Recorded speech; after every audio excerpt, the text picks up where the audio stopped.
ಈ ರೋಡು ಸೂರ್ನಹಳ್ಳಿ ಊರಿಂದ ಬರುವಂಥ ರೋಡು. ಅದೇ ಇದು ವೆಂಕಟರಾಯನ ದೊಡ್ಡಿ ಕಡೆಯಿಂದ ಬಂದರೆ ಬರುವಂಥ ರೋಡು. ಎರಡೂ ಕಡೆಯಿಂದ ಕನ್ವೆಂಟ್ ಇದೆ ಈ ಜಮೀನಿಗೆ,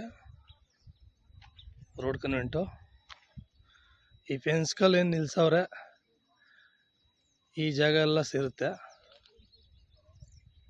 1 ಎಕರೆ 23 ಕುಂಟೆ, 4 ಕುಂಟೆ ಖರಾಬು. ಜಾಗ ಒಂದೇ ಲೆವೆಲ್ ಆಗಿದೆ.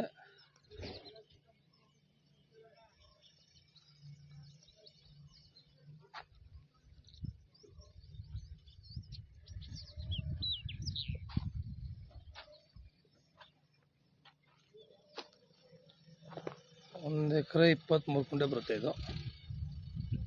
ನೀನು ಫೆನ್ಸ್ ಕಲ್ಲು ಹಾಕ್ತಾ ಇದ್ದಾರೆ ಆನ್ಯಾರ